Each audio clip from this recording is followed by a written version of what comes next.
तो हमारा जो चैप्टर छठा है ना, चैप्टर छठे में क्या है हमारे, बोलो तो क्या क्या है उसमें। चैप्टर 6, क्या नाम है इस चैप्टर का?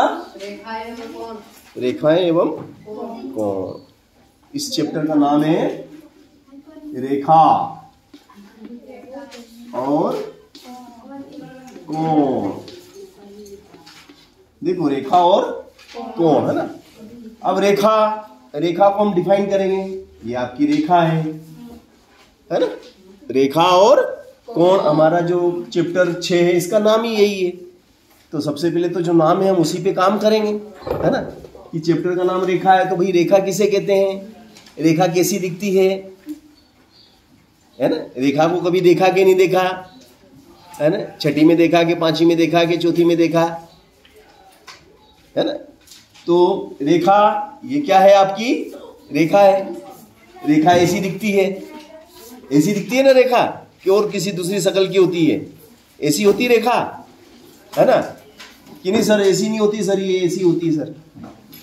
कभी हो सकता है तुम ऐसे बोल दो, नहीं सर ये तो ऐसी दिखती रेखा, तो मैंने तो ऐसी देखी सर, ऐसी होती रेखा। तो या कोई बोलेगा सर यार सर क्या बात कर दी, रेखा तो ऐसी होती ना सर, ऐसी होती रेखा। तो बताओ इन तीनों में से सही रेखा कौन सी है बेटा महिमा? ऊपर वाली सही है। और ये क्या है, इसका क्या नाम है? अगर ये सही नहीं है तो फिर इसका कुछ तो नाम होगा। अगर ये रेखा नहीं है, ये रेखा है, तो ये कौन है? ये रेखा है और तो फिर ये कौन है? नेहा बता, ये कौन है? अगर ये रेखा नहीं है तो फिर कौन है? बुलबुल तू बता बेटा, ये कौन है? फटाफट बता दे। ये भी रेखा ही है ना, देखा, बैठ जाओ। तू बता बेटा क्या है?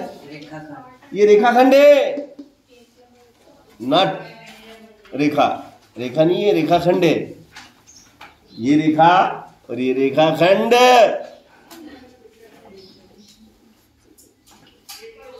बैठ जाओ।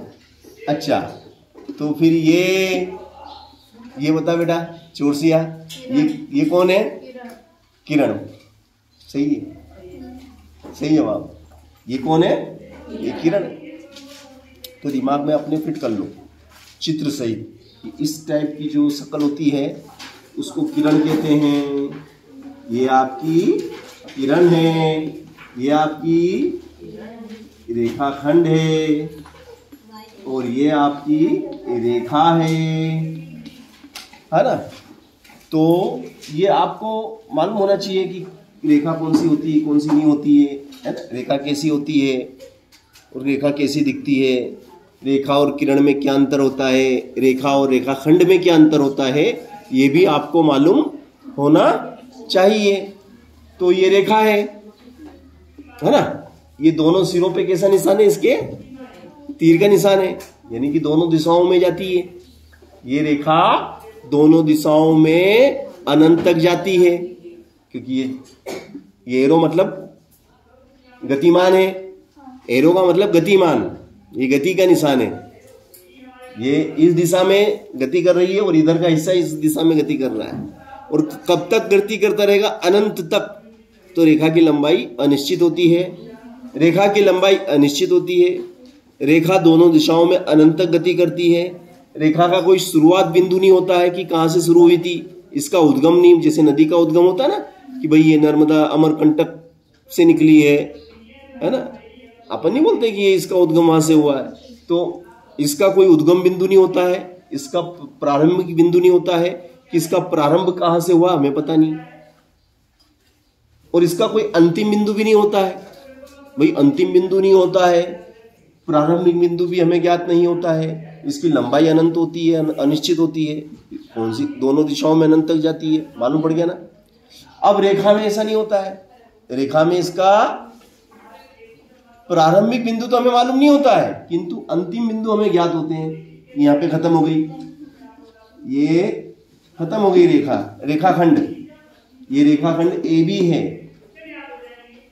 या फिर ऐसा मानो कि ये ए से चला है तो बी पे खत्म हो गया है, यूं मान लो, ऐसा मान सकते। ये इसका प्रारंभिक बिंदु मान लो, ये इसका प्रारंभिक बिंदु है और ये इसका अंतिम बिंदु है। तो इसके दोनों बिंदु हमें मालूम है।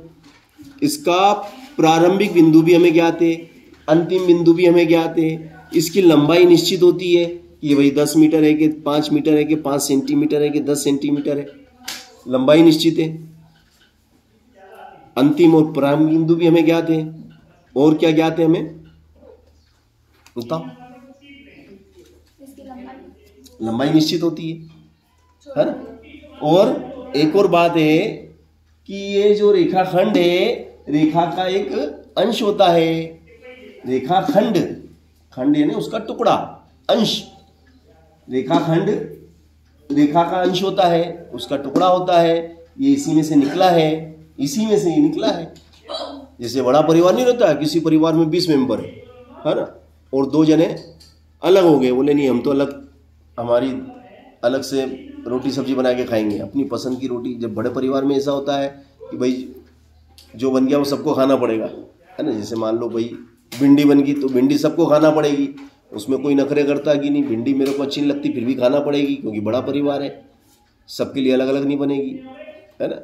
तो भाई वो अलग हो गए, बोले हम तो हमारी मर्जी का बना के खाएंगे। तो ये देखो इसमें से ये अलग हो गया, ये ए भी इसी में से निकला है, इसलिए इसका खंड है। खंड यानी टुकड़ा, अंश, है ना। अब ये कौन है, ये कौन है, किरण। किरण का मतलब समझे है? इसका शुरुआती बिंदु तो सबको मालूम है